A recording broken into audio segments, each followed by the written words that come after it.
Minds in Wonder. You know what, first of all, I want to start, I want to introduce the panelists. I'm going to have them go around and say their names, because I know I will murder them if not. Well, I know, I'm not going to murder them. You were my teacher. Well, not so long ago. No, you're just young. No, not so long. We're both just youngins here. I'm Francie Ruebel-Alberts. I'm treasurer of the Arts Council, and I use the library a lot. And I'm Jeanie Shyne, and I used to work at the library years ago. I'm Julie Peterson, former director of the library. I'm Kelly Magdanz, was Mechling, and I'm on the library board. I'm Chris Hahn, I'm the current director of the library. And I'm going to go ahead and have you introduce yourself. So, I'm Lauren Davis Kingsbery, and my mom was Carol Davis, and so I'm here representing her memory. yeah, this is, as I was going through and researching all this stuff, there's a lot of, it's really more, I'm always fascinated about, I love studying people. And so there's a lot of names that are going to come up here that are, and there's going to be one in particular that's going to come up quite a bit that I found some really interesting information on. So first of all, we're going to start here in the beginning. And in the beginning, on the left side there, in May of 1886, the Public Library of Sturgis may now be said to be fairly underway. Except this is the only mention I have of it. I couldn't find anywhere else. The ladies of the association have rented the corner room of the Lynch Drug Store building in the rear of the Lawrence County Bank and have it nicely carpeted and furnished with chairs and also 25 books. An order is on the way now to New York for over 100 more. But that's the only mention there is of it. And obviously, and I don't know, I don't know where the Lawrence County Bank was. And this may have been before, this may have been when Meade County was still part of Lawrence County. And that's why there was Lawrence County Bank. Probably then. Yeah, I haven't seen that before either, that's really interesting. it was in the scrapbook. So, and a lot of this, I got all this from the scrapbook. So, so now on the right-hand side there, Sturgis Public Library was started on October 25th, 1922. So we're only 4 days from that anniversary. After a Chicago friend, Miss Ann McClymans, thank you, gave the city $1,000 of current books to start a public library. This formed the nucleus of the present library, which many of those books, I'm sure they're up in the Lushbauer room, I'm assuming. No. No, they're down here. Are they down here? Okay. Dr. Wayne, yeah. Okay, Yeah. so, They are in the catalog, they're reserved collection, so. okay, yeah, I figured they were still here around here somewhere. Yeah. And I just wanted to jump in, July 3rd of 1922 is when the city council approved starting a library, as long as the school district would pay for half of the librarian's salary, which I think was $10, I'm guessing a week or a month. Probably $10 a month at the time. So and then it was housed in the Okay, we'll get there. We'll get there in the next slide. But the other thing is, McClymans, I have other information that says she was from Chicago. So Oh, okay. Yeah, that's what I always maybe thought. originally from New And Jersey. you know, in doing the research here, there was, I'll talk about that as we But yeah, go. sorry, Some go discrepancies. ahead, go ahead. No, this is perfect. So let's see, where is it? So this, from the nucleus of the present library, for many years, the city housed the library and the public high school. So there we have it on the left. And that was required because part of the gift was that it had to be in a fireproof sprinkler Yeah. facility, and that was really the only facility in town at the time they could find that met that qualification. Yep. Yep. Which is ironic, because then, of course, from the 70s till 2014 or so, we were the school library for the whole community also. You know, I only found this out a few years ago myself, so it was fascinating history. Yeah. So, yes, and Miss Nellie Bradley was the first librarian. She was a charter member of the Sturgis Women's Club, kinda crossover, also known as the Literary Club, founded in 1893. And there are people here who are members of that club still, so it was a long literary history of the library. Yeah. Your town. Not a charter member. Yeah, probably. All right.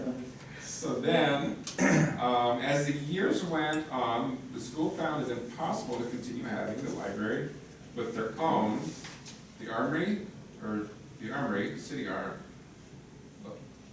Armory, City Auditorium, had been built in the meantime. So the library was moved there. I found 1944, but somewhere else I saw 1939. So I think the Armory was built in 39, and maybe it wasn't moved there until 44. So there might be some discrepancies there.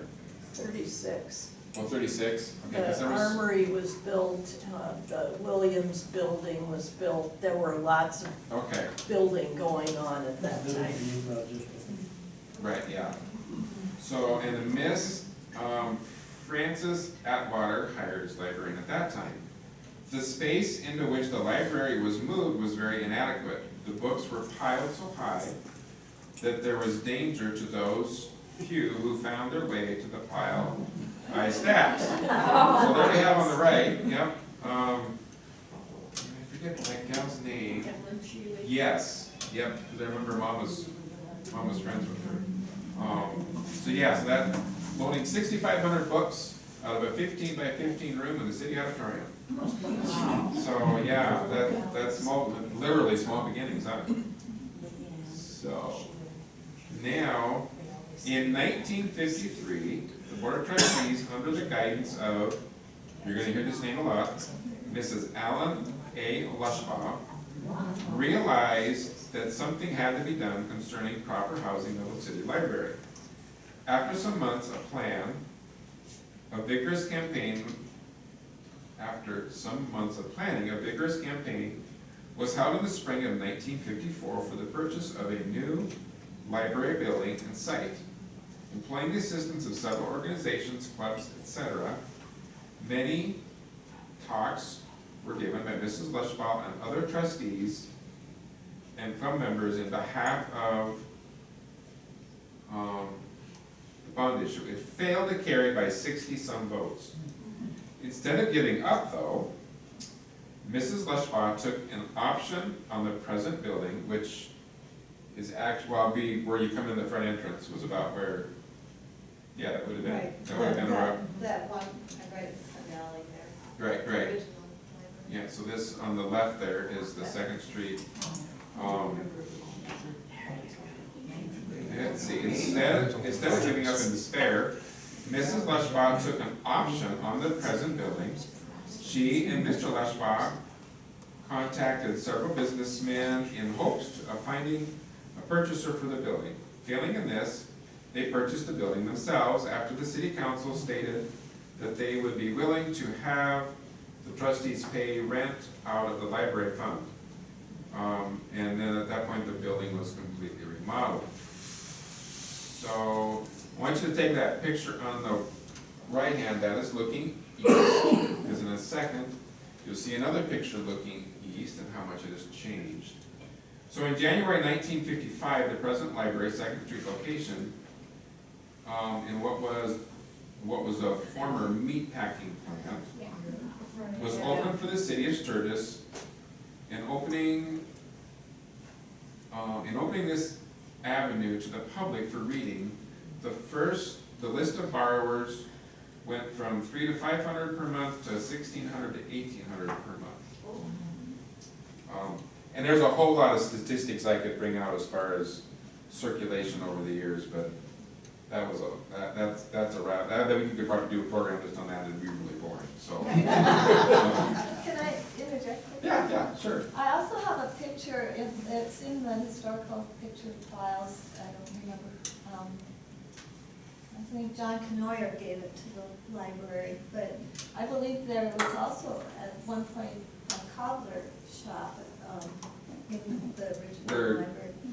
I think Do you it's, have? yeah, I think it's here in my notes here, well, so it might come up here. Yeah, the pictures has the same windows in those positions. Okay. It's pretty cool. So, let's see if I can find it right, okay. In January 1958, the city made a contract for purchase with Mr. and Mrs. Lushbaugh for just the actual cost, now listen to this, $13,736 to them of the building. The amount of money paid for rent now applied on the purchase price as well. So they got a pretty doggone good deal on that building. The Sturgis Library Board is fortunate to have had Miss Mabel Butler as a librarian at that time. Okay, it was remodeled in '62, carpeting, new equipment, children's room, microfilm, it was microfiche, I thought I had corrected that, so there's a difference. Reader printer, study areas. Now I'm a tech guy, so when I saw that reader printer, I'm thinking, what kind of a printer would they have had in '62? But I don't know. Do you need? Maybe graph machine. Yeah. But, yeah, I Something like don't that, know. yeah. Yeah, it had to be a graph machine. So, but, There's an article over there about a 3M machine, but I don't Yeah. know what date that was on. yeah, and I'm getting, Yeah, that was- That was yeah, and I'll mention that here in a second Yeah, too, but right. yeah. 62, I don't know either way. So, and then the new city hall went up in '64. So if you notice in that picture on the right, there's all those windows. So the windows on the right would have bordered the new city hall. So if you go to this next picture, so this is looking west in '66 and looking east. So you see looking east now, all those windows are gone. Which, when big windows in a library aren't very efficient anyway, because you don't have room for books. That's why we have high windows. Carol Davis became librarian in 1966. That's when I went through her scrapbook. One article said '62, but it was an out-of-town publication. Then there was two other articles that were local publications that said '66. So I'm gonna say it was '66.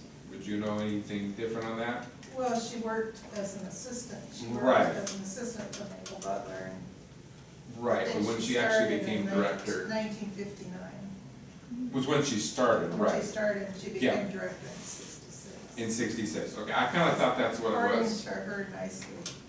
I pulled it out of another one of her scrapbooks.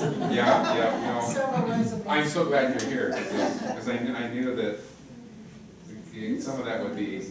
So then, in 1969,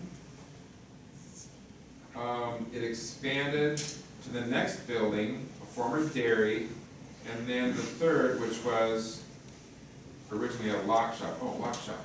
Okay, so I'm not sure about the cover thing then. I think First one was the creamery, and then they bought the meat service. Okay, The meat service was on the alley. right, and that was in '78, right? Yeah. Then, yeah. Davis was named Innovative Librarian in 1974 by the South Dakota Library Association. And then Carol Davis, a force to be reckoned with, was a fierce advocate for the 1978 remodel, which you see on the other side there. And that's the library, I remember when that remodel happened. It was a really big deal. It really was. And that's the pictures of I'm sure many of you from that era, well, clear up until 2004. That was the library we had. we Yeah. talked about that a little bit. It I brings mean, back a lot of memories. Yeah. yeah, that's the library I remember coming to as a kid. How Well, was- actually, I knew, Was the city council supportive of the At remodel? times. yeah, no, there's, Carol had her work cut out for That's her. what Oh, no, that's yeah. why I brought that up, is I understood that she was such a strong advocate, and Yeah. that she had to fight hard for a lot of No, I found many articles of her advocating for that 78. That's why I said a fierce, So when was City Hall built next to it? the city hall was in 64. 64, okay, so before she was director. Because again, there's an article, I can't remember if you showed me or I came across it, where somebody on the library board gave the city council a bill for $100 because when they put up the building, they had to take out the air conditioner that was in the window of the library and get a different air conditioner. And so there was a little friction there, and they said, you're gonna have to pay for the new air conditioner. I think the city council initially went, no, we're not, but they came up with something, but it sounds I like, remember that story. yeah, so, yeah. Yeah, there's always an interesting relationship between the city and the library and between the county and the city. Oh, yeah. I'll get to that here in a little bit, so. And the school, don't forget the school. Yeah, school, well, right, yeah, county being school, yeah. There was a interest there, yeah. We could do a whole program on those. We're gonna take a little bit of a rabbit trail. I was trying to figure out, I wanted to pull out some themes. And so we're gonna go away from the history a little bit, and we're gonna talk about art and history stuff here, art and history. So in the top corner, that's Dean McNenny's. Go one more. Oh, sorry. Dean McNenny's painting of West Main Street. He must have, I don't know if he donated it or if it was on display. That was in 66. Then 72 is that the Indian sculpture created by Dale Lamphere entitled Waneto. I think that's how you pronounce it in. Is that when we saw that sculpture around? Yes. So It's upstairs? broken, but no, it's in my office right now. Oh, is it? Okay. Yeah. Yeah, no, I figured it was still around here somewhere. And then this is something I actually had Lee kind of checking out. I don't know if did you find anything on the oral history program? No? The tapes of that or anything? Yeah, the tapes are still here. Okay. It was when Rita was director, and I think they Right. had started it, maybe even before that. The 78 to 81 is kind of what I had here. And then, they had someone transcribe those, and they are in print form in the 978 upstairs. Oh, that's good to know. And, Rita got. There you go, Lee.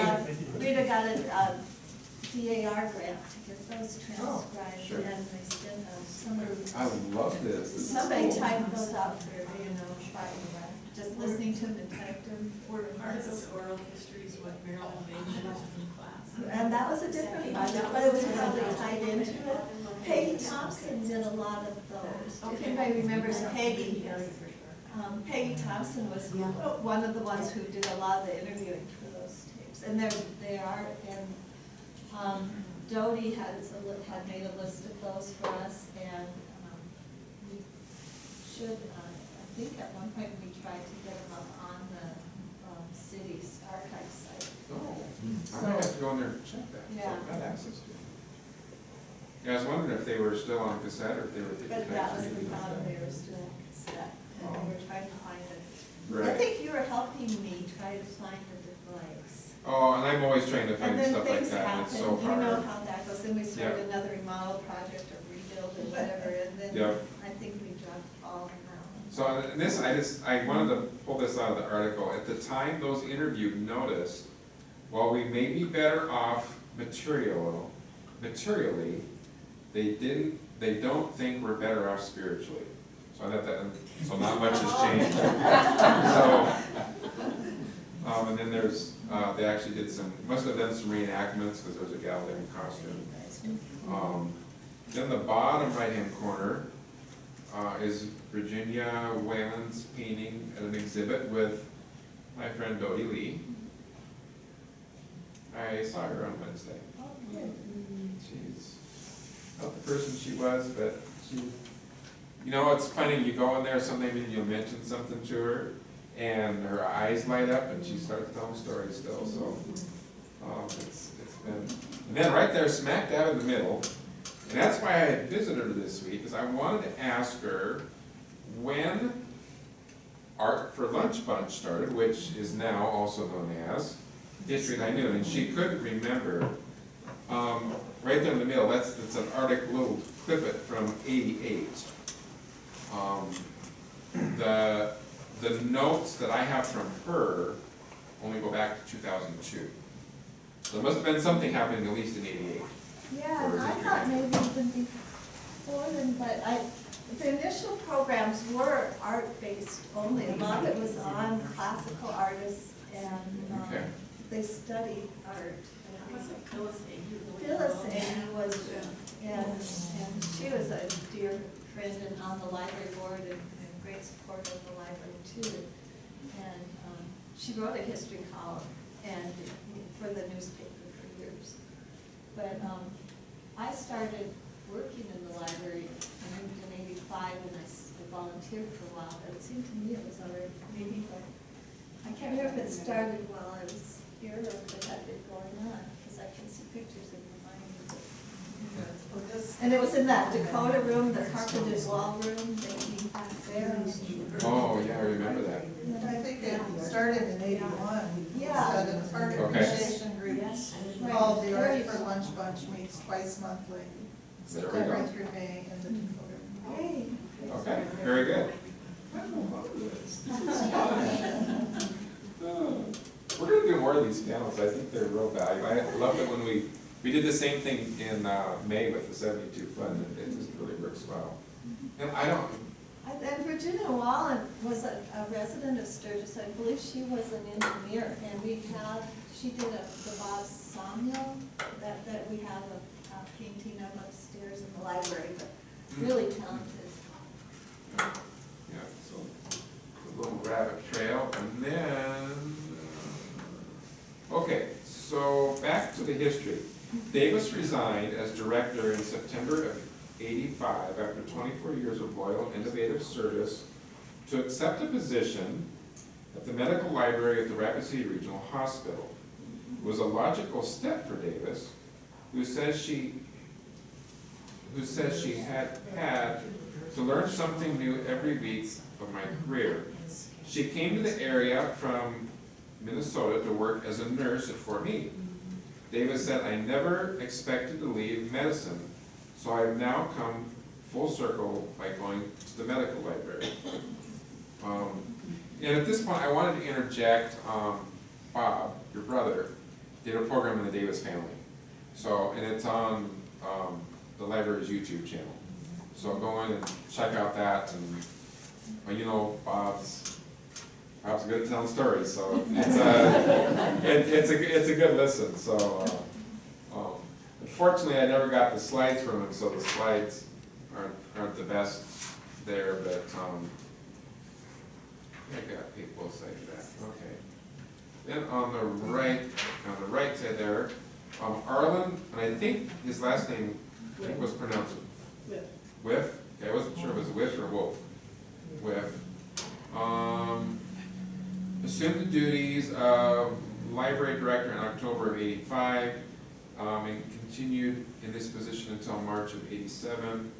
Rita Schwartz became library director at that time. And I know Arlen was really, did a lot to technology as far as modernizing things. That was my image at the time. No, it's a city hall.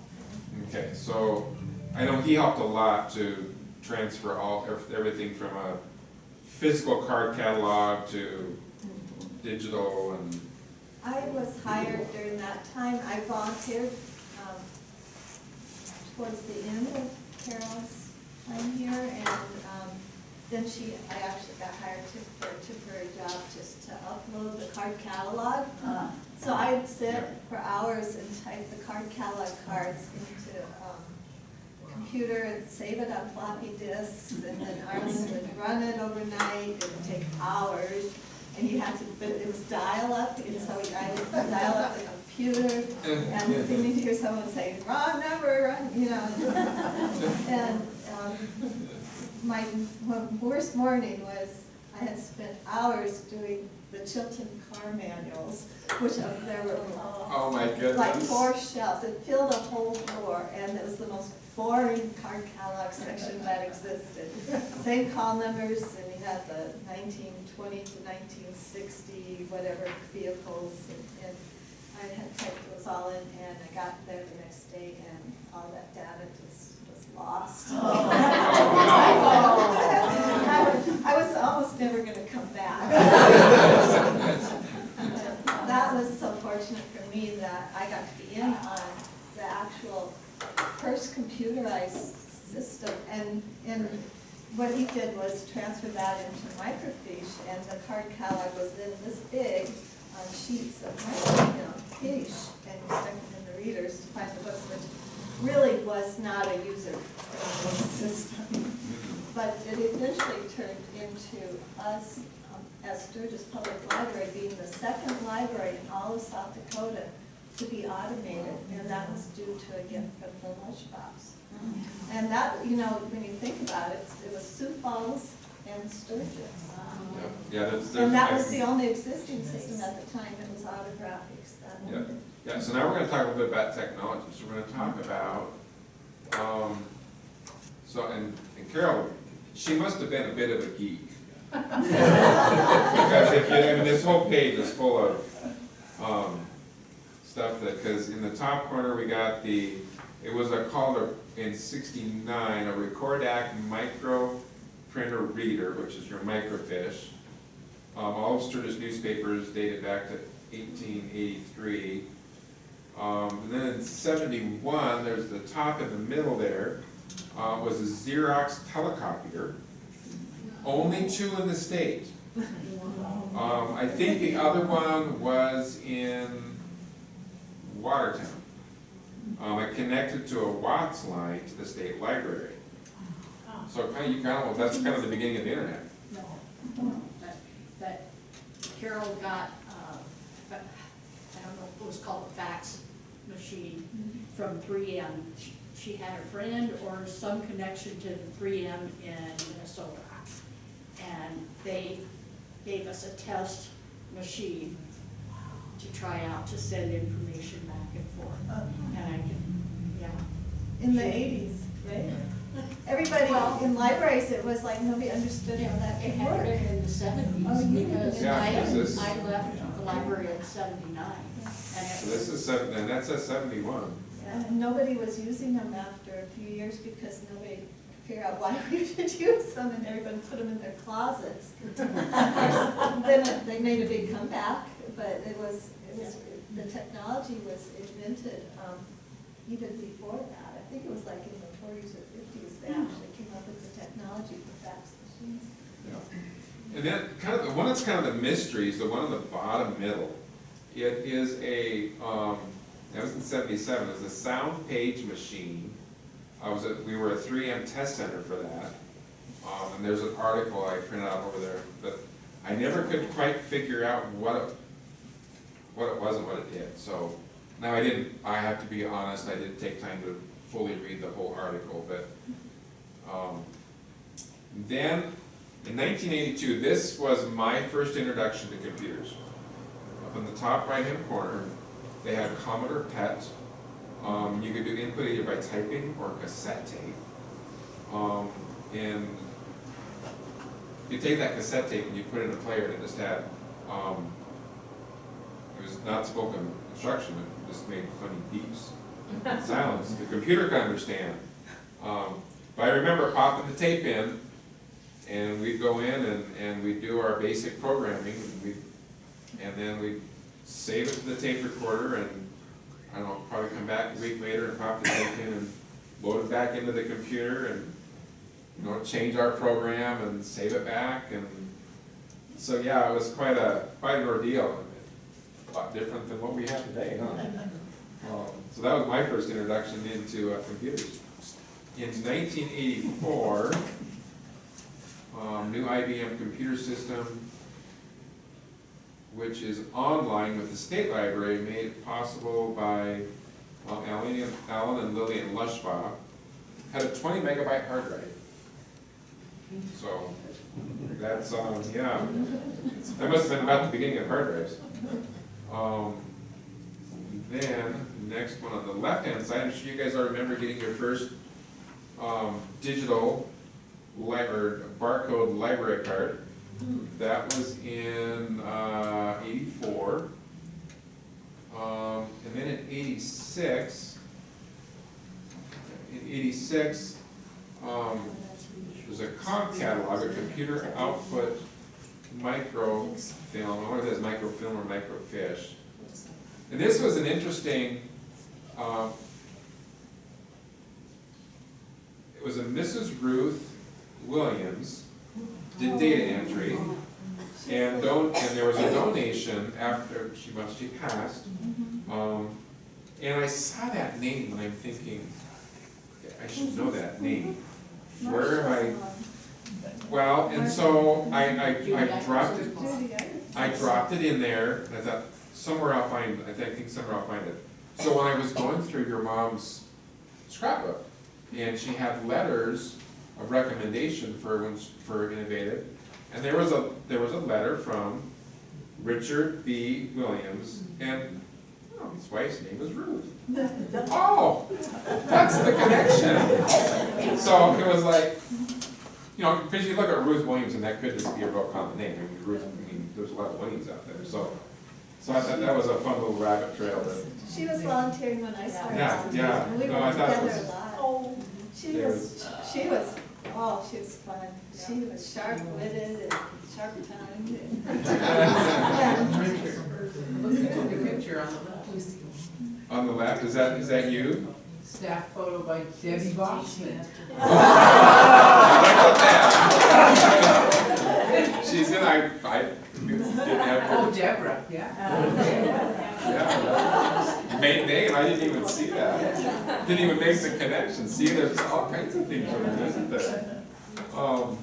And then in '86, of all things, they had rental typewriters. Oh, yeah. Yep, they must have rented out typewriters. People still hope we do. Are you serious? Yeah. Yeah. They come in and ask for a typewriter? Yes. Do you have them? I didn't We have think so. one, but it still works. And then, the one on the picture on the right, that's Rita. And I couldn't read the date on it, it's either 91 or 94. It was SDLN, South Dakota Library Network, was, Yeah, the first network for the state of South Dakota was the PALSTAC system, and it was the very first one that connected public libraries. And South Dakota Library Network was established soon after that.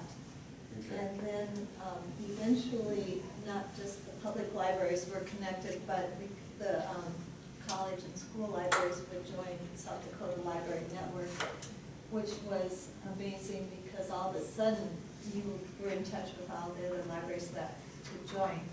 It was very, very expensive, so in a way it was a bit exclusive. It was based on your size of your library, but it still wasn't a feasible system. And then, of course, everything, you had to have some kind of really good computer hookup for it to work. And it was still, again, it was pretty innovative for the state. And it was really surprising that the Sturgis Library could afford to join, and that we did join. That the board, the board here, I can't imagine working with better people because there is a lot of foresight and support for technology and staying connected and developing these community relationships around the state, not just in your own town. And so, yeah, we were on that for quite a few years. Do you remember 91, 94, the exact year in particular? No. Okay, I think it's 91, but then it also kind of looks like there's a little extra crosshatch, so. And of course, obviously, since 94, there's been many, many more upgrades, and Julie Moore already mentioned some of those, so. Then, this is where we kind of, book, is it bookmobile or book mobile? Bookmobile, okay. Because when you say medium mobile or medium mobile? Mobile. Because when I think of mobile, I think of the little thing Yeah. swinging around above a baby or something, you know, mobile. So, I wasn't sure it was mobile or mobile. So, it started in 1970. In 1972, Carol Davis was pivotal in getting the medium mobile van to take books to rural schools in partnership with the school district. So here's here's kind of one of the stories that's the off again, on again with the school district. In 1978, it was reported that 80 rural schools used this service. The program was still going in 2004 when Julie Moore became director. They were using a Suburban, from what I found out around that time. There was a 120-mile north route and a 160-mile southern route. The program was under review in 2008. And then when I talked to Kathy Dykstra, she thought it was like phased out over a certain number of years Yeah, after then. it started out with Carol in the school district agreeing that we were the elementary for in town. And and I thought 18 rural schools, I can't remember how many. but it was A lot of them. Whitewood, Piedmont, and then Stage Bar when they opened up, and, you know, covering all of Butte County. And Gary Lynn was involved in that when I first started, I believe. Doris Klima was the first one. Doris Klima. Yeah, and she's pictured there. She's come in a lot, still on the talk left. about it. And then John Harmon, and, well, Marty Hanson before John Harmon. And those guys were intrepid because there was no communication. They'd be out on the road and the schools would be calling the library and saying, hey, they haven't shown up, and we'd be trying to track down, you know, are they broken down in the middle of nowhere, you know? And even once we did have cell phones, they didn't work out there. But, It wasn't a very airtight vehicle. So when you're going down those country roads, you're reading a lot of dirt. Oh my. You know, before you could pass the books out, you dusted them off because it was Is that then when they got the Suburban? Yeah. Is it, yeah, evidently at some point it went from the big old van to the Suburban. Yeah, there on the right is it Joanne Harmon and Kathy Dykstra? Yeah, he's standing in the back. Yep. Yeah, so they're, And those guys would come back with the best stories, because there was Oh, I a lot bet. of fun out there at those rural schools. Yeah. You never knew it would be happening. never knew if you could go in the front door because there might be a skunk under the, yeah. oh, those kind of stories. You had to go to another school and then come back because they tried to get the skunk out. Yeah. I remember one time that was rattlesnakes, they were, everybody was out trying to kill a rattlesnake. Okay, and I did find an article, there was an article that mentioned such a program in 1959, but I did not find the library mentioned. I found other libraries mentioned, but not the Sturgis Library. Okay, so Rita served as director until June of 2004. And then, so this was on the left was the building in 2004. They must have put a facade, Right. changed the front a little bit there. And of course, on the right, I wanted to show a picture of what the would-be library location was going to be, the old firehouse before it was remodeled into the new. So there's Rita on the left, retiring in 2004, and then the drawings for the new building. So, Rita was instrumental.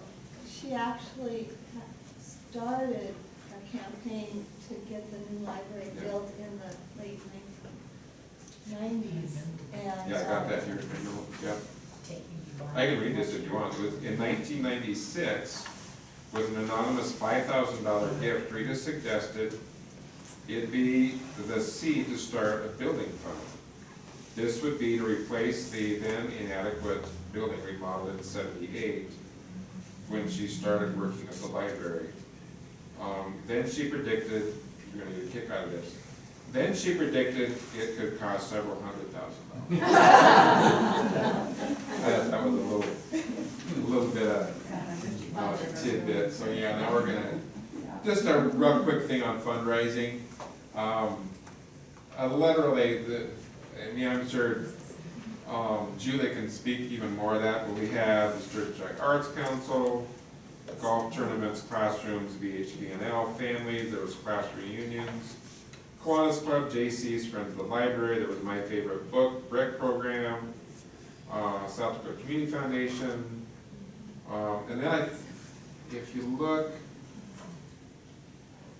that last one in the bottom corner, it was kind of, if you read through that, that was a community development block grant from the state, kind of finished off the funding from what that reads. And then if you want, there's a benefactors plaque out in the front. I like that, that's all listed here today. Oh, really? Oh, okay. Oh, I really did not plan that. that's here too, yeah. And Ann's here. Yeah. Yeah. And there was many sales, and at least, I saw at least one concert that was done. Yeah. You sold T-shirts, and We had just. I bet you had bake sales, and, We had just completed, I was active in the Arts Council, we had just completed all the fundraising for the theater and switched right over to fundraising for the library and the Arts Council. Again, the partnership with them in this community is probably the most valuable asset because we work together constantly on improvements. And I got tired of seeing me, and I think people didn't want me to come to their doors or approach them because all I did was take money from people for years, and we did write a lot of grants, Yeah.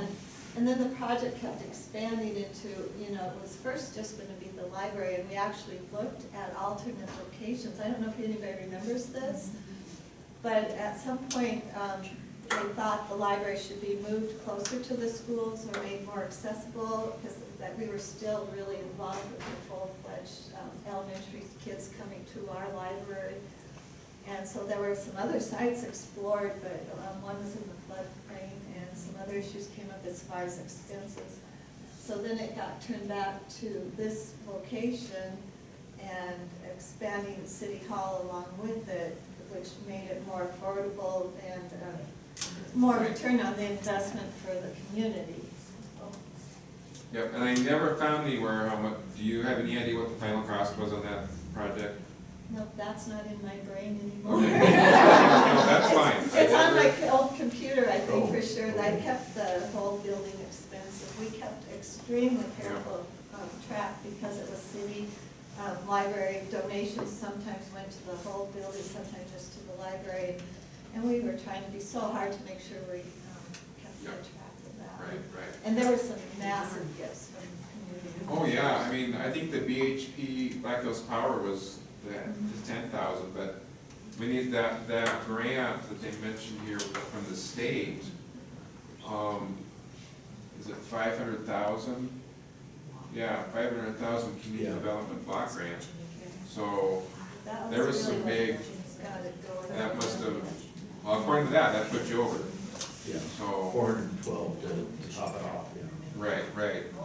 And then I wanted to, Can we go back to that just for 1 second? One of my favorite stories is Rita was still director and I was assistant director. And she came to work one day really mad at me and I couldn't figure out why. And she said she'd had a dream that I was forcing the library committee to change the plan so that we could have a theater on the 3rd floor.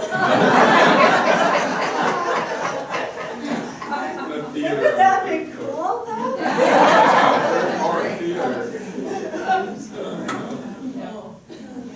Evidently that nightmare never came, or dream, sorry.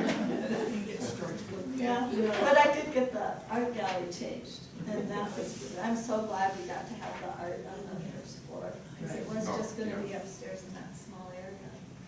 Yeah, no, that was, I didn't want to mention somebody here, Bruce McFarland, was honored for his 20 years of service as a member and head of the library in 2007, so he would have, I'm sure, done a lot of fundraising as well.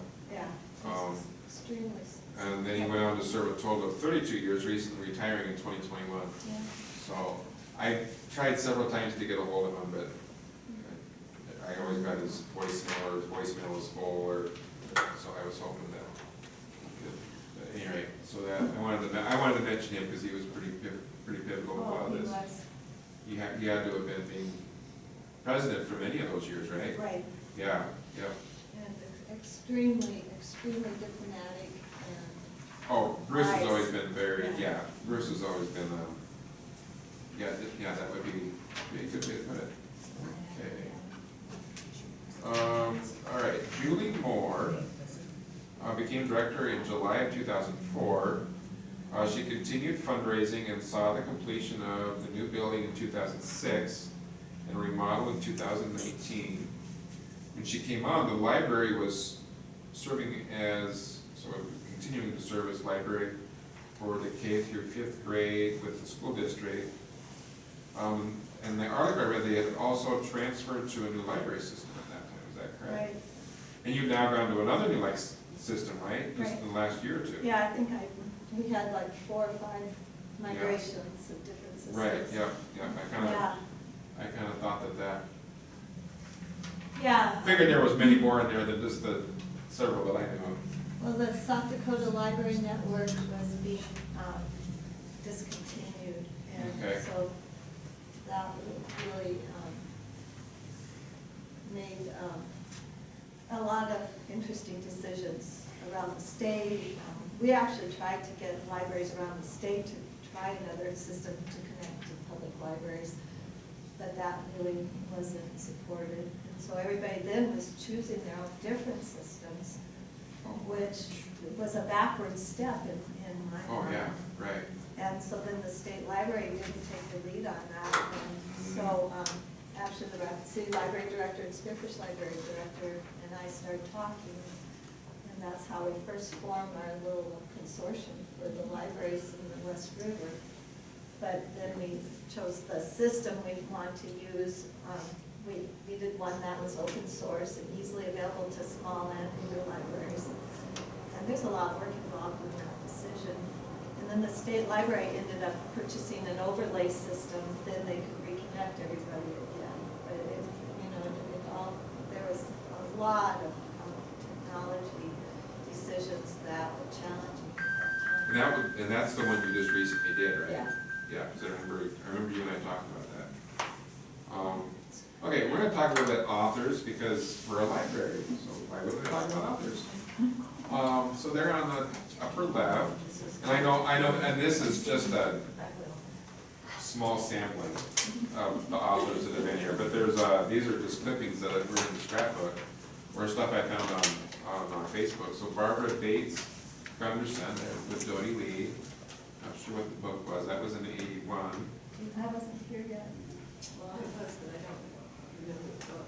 Dorothy, do you remember? No. And then in 2004, George Brown,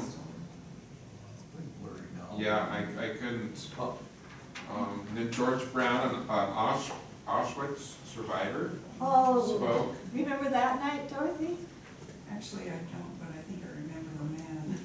Dan Stiley might remember this. We had it scheduled here in the old library in the Dakota room, and people just kept coming and coming, and we knew almost instantly that we couldn't accommodate everybody in the library.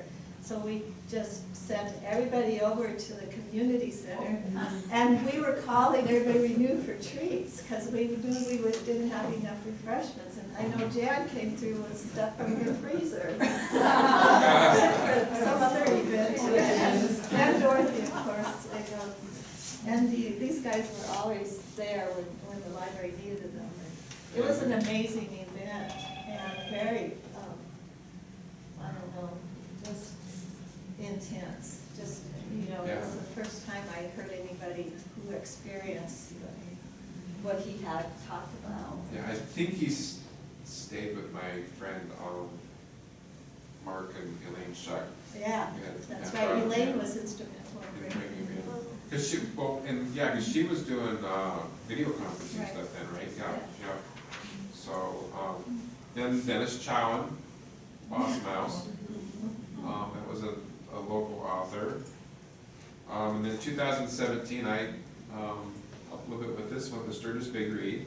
That was a lot, that was very educational, I mean, it was, I know, and you, I mean, there was a lot of work put into that. There was Yeah. hour, I mean, this, There's quite a few committee members here. There's Dee Dee, Dorothy, Ann, Francie, me, and who else there's somebody else from the board, I think was. Well, Marlene was. Marlene helped a lot with the music programs. oh, yeah, cause you did a music program, that was a big, It was that was probably about the biggest one you, it was nearly a $20,000 grant from the, the National Federation for the Arts. and all those videos are on our YouTube, channel, except one, there was one of them I didn't get recorded. And that book, The Things They Carry, was a challenging decision, but it was, the committee reviewed all kinds of books and then determined that at that time with Fort Meade here and veterans in our community and the effects people are experienced from Agent Orange, and it just seemed to be the right book at the right time, and people just really. You know, for me, the one that was probably the most moving was Agent Orange. Right. It was frightening. It was raw, I mean, it was. And he just fell in love with, we had four veterans on the committee, and he just fell in love with them, and, yeah. It was a lot of work, and Dorothy said we're never doing it again. Promise. And Heidi from the chamber was very active on the committee too. And then AARP helped us bring the author here. The Humanities Council and AARP gave us the grant, which was really immensely, just, I couldn't believe that was going to be possible, and so it was huge. And that book is still one of the top books recommended for all students to have read before college. I mean, after all these years, it still carries a lot of weight. He spoke here, the author spoke here, and then he spoke at Festival of Books. And when he spoke, and I didn't attend the Festival of Books, and when the people saw him up there, I don't know what happened, but there were many people very unhappy with his presentation at Festival of Books. I was there. Okay, He went a different direction. yeah, I don't know. But he was also, they had held up his talk for some other issues, and he was supposed to be getting up like at 4 in the He morning. was, because I picked him up and took him to the airport. But he talked more about a book that I still haven't seen come out, but it was about his dad being an alcoholic and how it affected him, and how that, one day his dad threw a book of Hemingway stories at him and told me he had to read it that night, and he did. But that's what changed his life and turned him into a writer. He's writing a book about Hemingway and himself. But, Fascinating. but the school, he spoke at the school that day, and Twyla Barton told me it was the most amazing thing, and he himself told me that night when he was at the community center before he talked, that he had never seen a more respectful audience, and he was so impressed with the students at Sturgis High School. Nobody had their phones out, nobody made a meeting, they were just listening, but that's, part of him is he can hold an audience like nobody ever saw. Yeah, I know that night at the festival was difficult for him. Let's see, in the top corner, we had Craig Johnson, author of Longmire. That was Stand up for the moment. Yeah, that was a big crowd. It was a crowd. Yeah, I've never been that full. Yes, because been all around the edge. Yeah. And again, so many people here brought food and refreshments. We had a reception for it prior, and man, that thing was packed. And then people stayed, and And to his credit, I got an email from Craig the next day apologizing because he didn't feel he had taken time to thank every one of you who helped. Oh, And sweet. he stayed till after 10:30 signing books. And he and his wife were exhausted. And my daughter, who was taking care of their dog back in the green room, he had his big dog. That's what happened to that furniture. That's why we're replacing Craig that. was back and fed him some hamburgers during breaks. My sister was traveling here from Reno, Nevada, where she drove all the way by herself, and she stopped in Buffalo. And Craig's wife happened to be in the lumber store. And my sister said, oh yeah, my sister hosted your author, and they had him in Sturgis, and she's a librarian. Oh, she said that Craig's wife just said that was the very best event I had ever been to. I mean, my sister said, you wouldn't believe what she just said, that the whole event was put on so well, and the attendance was remarkable. And that's pretty cool that somebody who's toured all over the world as an author, that his wife would say that about Sturgis. I think too that because we're such, we feel that we're a rural community, and when people started telling where they had come from, that was impressive. I mean, they had traveled from states around, because that was going to be a once-in-a-lifetime opportunity to see someone that, you know, they've been watching, not only reading about, but Watching the series, yeah. Yeah. Yep, and you can watch it on the Circle. Yeah. Little plug there. And believe me, he gave us a remarkable deal, because I saw what he charged, what they charged for admittance to him to speak at Seattle was like $200 a person. Wow. So, yeah, he gets pretty big money normally, but for libraries in this area, he's got a soft spot in his heart for librarians. It was memorable. It was memorable event for me. And then recently we had Me the Tree. So and like I said, I know this is just a drop in the bucket from authors and stuff that have been here. But then I'm gonna take a little.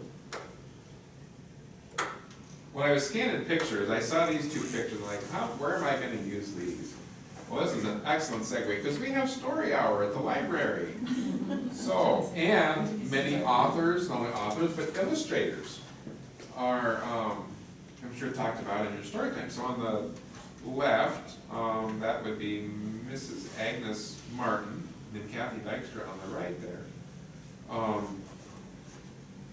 So, and I've been on a few story times, and the reading programs are many times interactive with some fun things that happen.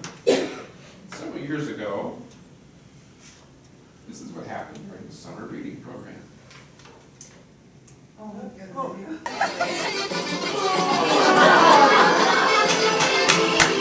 Julie was going to do that.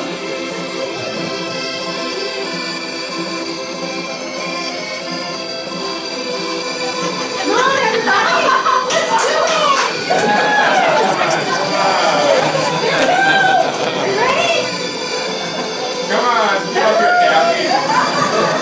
She's not going to do it,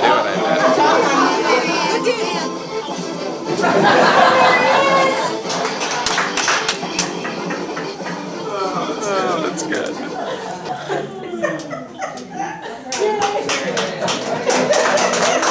Good part this morning, I put that in, it's like, I gotta put that video in. Oh, yeah, Kathy's caused a lot of excitement in the That's not the word you really want to use. And I had to interject here because just recently I was up here killing some time, and Sierra was doing a story time, and of all things, would you believe, they were doing Baby Shark. So it isn't all serious at the Sturgis Public Library. So, all right, we're just about wrapping things up here. We're going to go into the construction, and started in 2004, correct? There was the groundbreaking, December 17th. So the people listed there. I think there's a number on their shoulder or whatever, so it's quite, a lot of people represented there. It was a big occasion. I think I even saw Tim Johnson, And Stephanie Herson. right, yep, so there was some big names in there, so, The coolest thing though was, school yeah, kids. and you had the kids there, yeah, I saw that. And they were getting everybody's autographs. They just thought this was such a it was so sweet. They, even Mrs. Flushba, I think people were asking for her. Yeah, because she was, did she get to see the completion of the building? I think, I can't even remember. She died Oh. in 2006. Right, yeah, well, I'll get to that here in a second. So it was Yep. close then, yeah. Right, yeah, because you finished it in 2006. So here's just some construction pictures. I love that picture on the top left hand there, because it just kind of shows the contrast from the firehouse I remember as a kid. Starting construction, in the bottom, it's starting to put windows in where the doors were. We're sitting where the fire trucks were parked. Yeah. And I like that one in the bottom corner there. It shows the old building and the new building being constructed there behind. A lot of steel girders in this place. We had a kind of a party earlier in the year just for people to kind of get together and look at stuff. And I had a woman tell me that when the old library was torn down, she was driving by and her kid who was, I think she said he was about 8 or 9, as they're driving by on Second and the library had been torn down, Mom, and she said he was normally a pretty quiet, reserved kid. Mom, what? We have to move. And she said, well, what? They tore the library down. They're gonna put a parking lot up. We can't live in a town that doesn't have a library. And this little kid, I was like, all right. But big changes. We worked while they did that, and we moved the library 3 times. So it Yeah, was, probably. and I was quite pregnant at the time, and the mayor was getting me up on ladders to go see the second floor. We're gonna see the second floor. Yeah, I think I want to see that. And so it was pretty, it's kind of a blur in my mind, but I think one of the good things that happened was the football team getting in trouble for some shenanigans when we were moving. And so they had to do community service. So the football team helped move all the books in one of the moves, which was really helpful. Yeah, that's another one with the old fire hall and the building in the back. And then this was a sad day. Demo of that was in 2000. There was actually an open house for phase 1. I got it here in October of 2005, and then the demo started. And so they got right quick at doing phase 2. So that's more of the demo. So here's phase 2.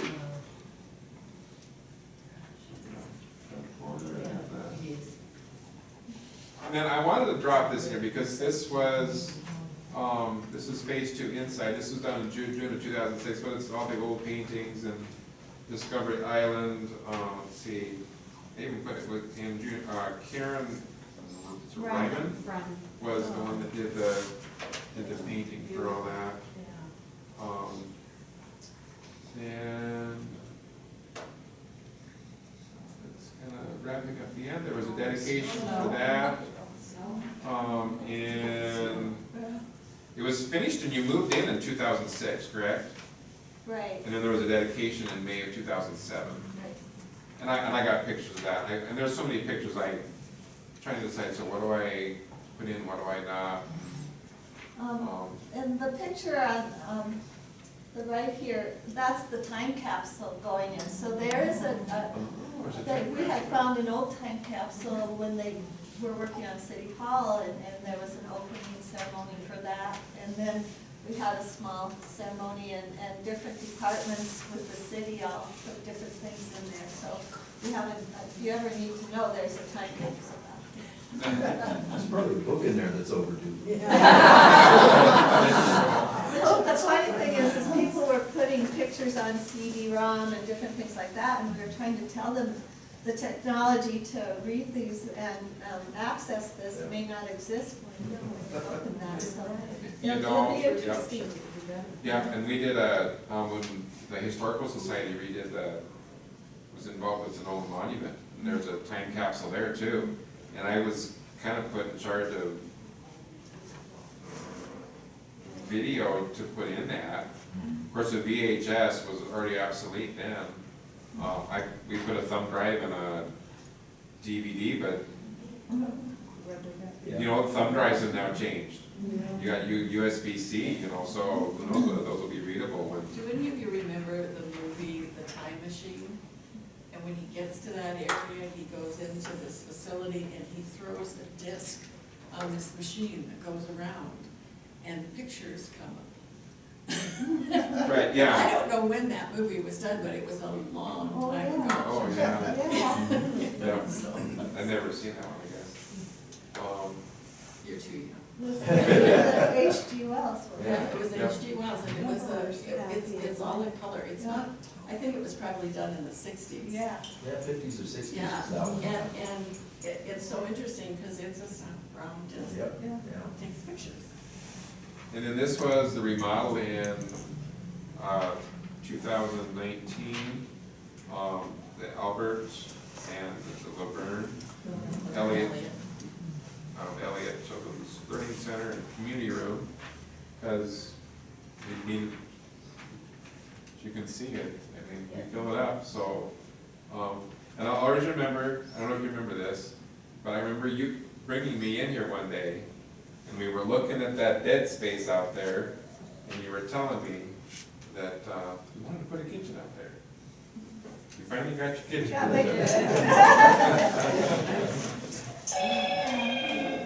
And that was several years, I mean, I know at the time, you weren't even gonna know how that was gonna happen. No, but I'm so glad that, you know, the community again supported the library. And it was interesting that, you know, we had so many kids coming to story hours and people coming to programs that this room couldn't accommodate them.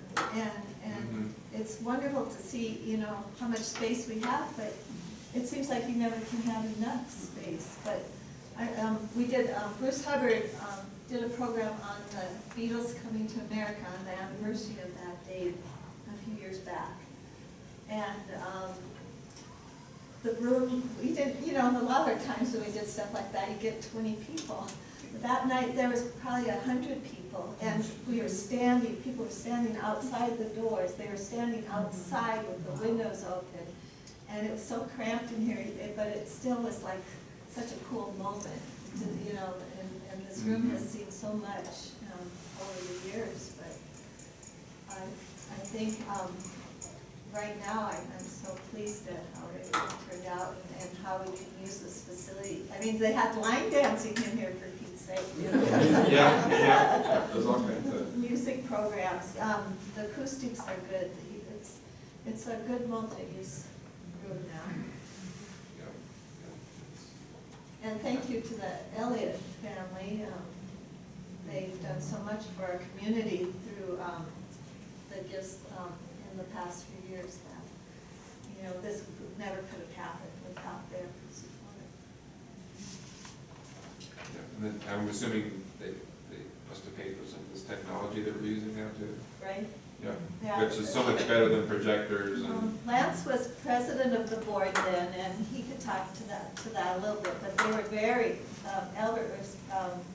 Mike Elliott was really interested in the sound and audio and video access. And you're right, the acoustics in here are real well. We don't have microphones. Is everybody hearing us fine? Yeah. Yeah, I mean, it's just, it is, no, I kind of like that. They're gonna like that one curve over to the right. There's some honking big beams in here. There's shirts. just one more slide. I thought this was very interesting. And there again, so I was scanning these in, it's like, do I scan these or do I not? How important are these?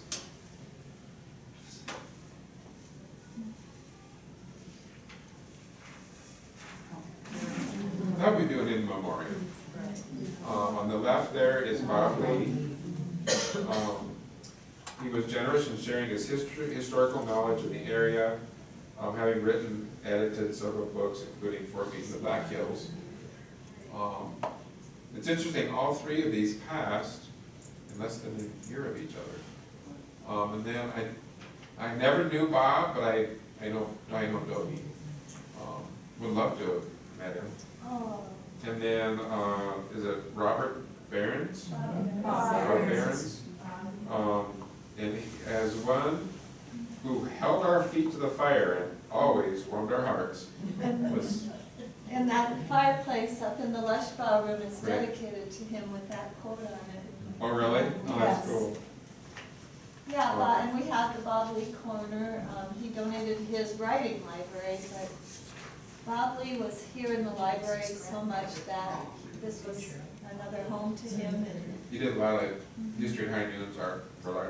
And the other thing people might not know about Bob is I could call him up and there'd be a visitor from Minneapolis or somewhere with some questions, and he would say, send them to the house. And he was so willing to help anybody, and he loved the history of this community so much that. He was, obviously he was passionate about it. Yeah. Yeah, it was a passion for him. And then there on the Of course, Lillian. Lillian, yep.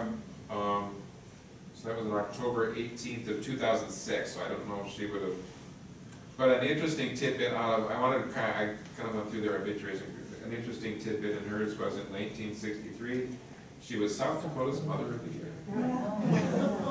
She was also on the state library board for Yeah, many years, yeah. and our Yeah. library board for many years. Yep, yep.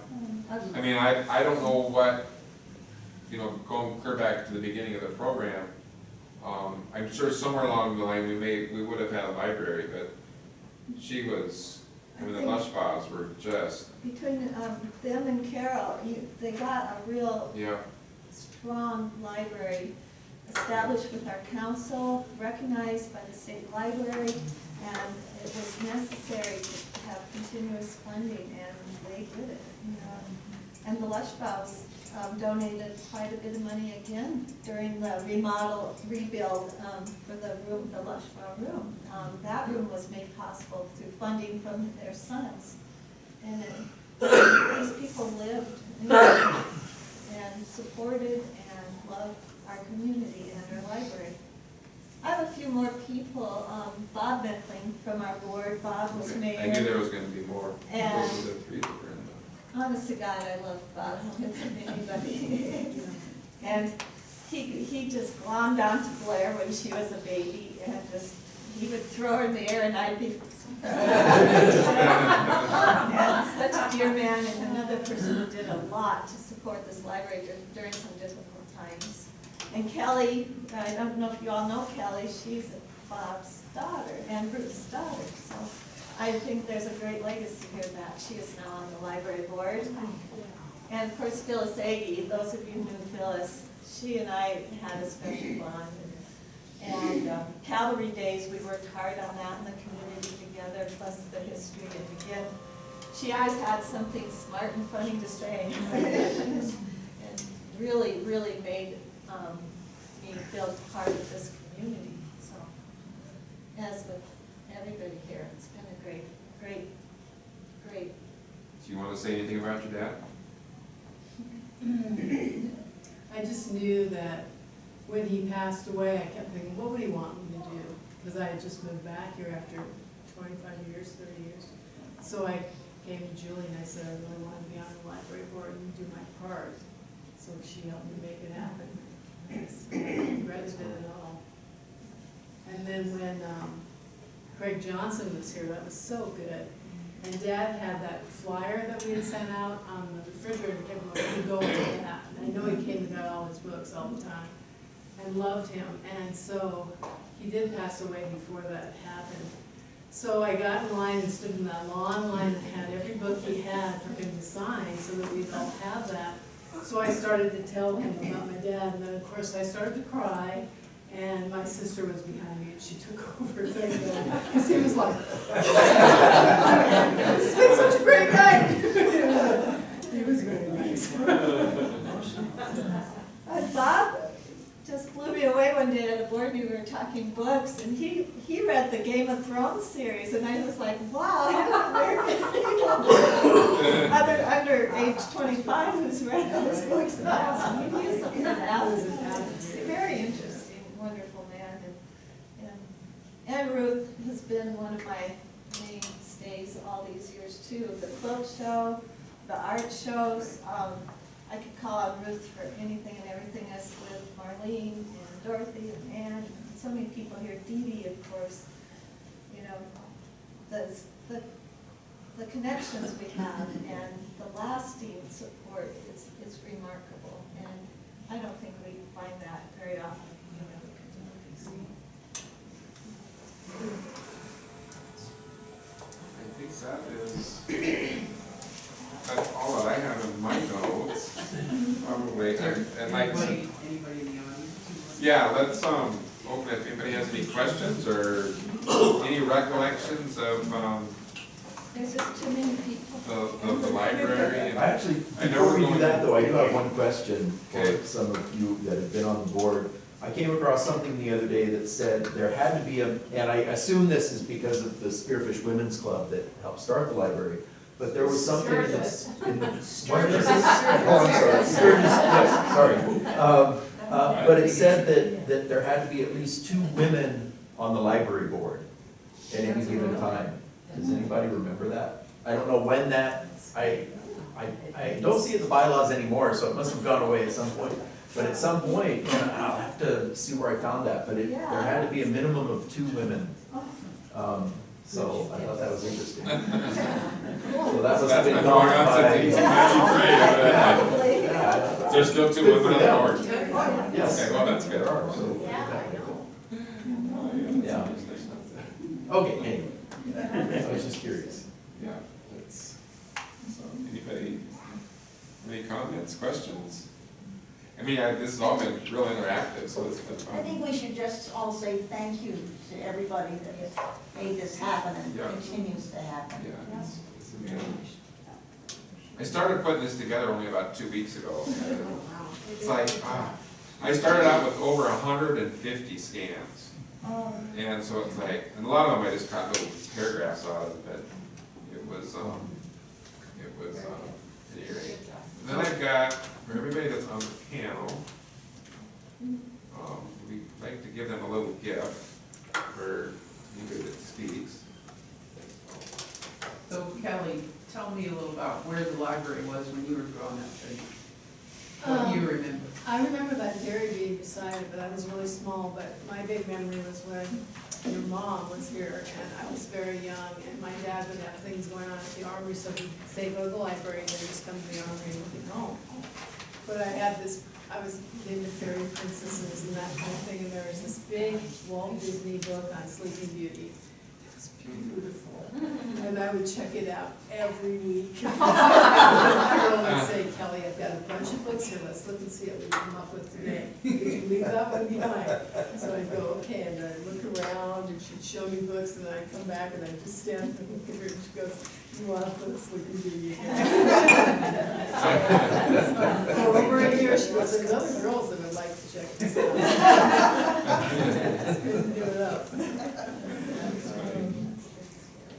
Anyway, so, Francie, how about you? pass it then. Yeah, When did Francie. you start really using, being active in the library? Well, I always come and checked out a lot of books, and I gave a lot of books to the library, and I gave money to the library, because I really love to read. And if you didn't have a book, you would find it for me. And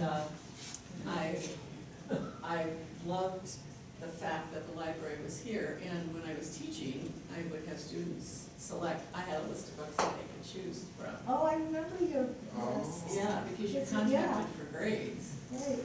And I love that. I did, I love contacting. some people Great. liked it, some people didn't. But there were some Nope. authors that I'll never read The other- because they over did book reports on them. Thanks, Richard. there. Yeah, About the 18th time I got a book report that author. and go ahead and give one back. Yeah, there you go. And then she must have, Jeanie had to go back to work. okay, all right. So, but anyway, I've been involved with the library and the arts council for a long time, so. And you started Friends of the Library. group. Yes, Judy Hughes and I started Friends of the Library, and one of the big things we did was have the statue that Dale Lamford did outside, and then we sold book bags that had that sculpture on it to make money. And so one of the ones where it showed the money, that's how we got the money, so. And then, I think you guys started the, Green Thumb Gala. We did. Which is Well, Carol, Carol huge. Halleck and I started the Green Yes. Thumb Gala to raise money. And that still does, that's the easiest, most fun fundraiser ever, and I can't believe that it's still so successful. So great, yes. Yeah. Well, and the people you've had in, we had, a couple of years ago, you had the national poet Laureate, laureate came Tracy. in and Smith. spoke.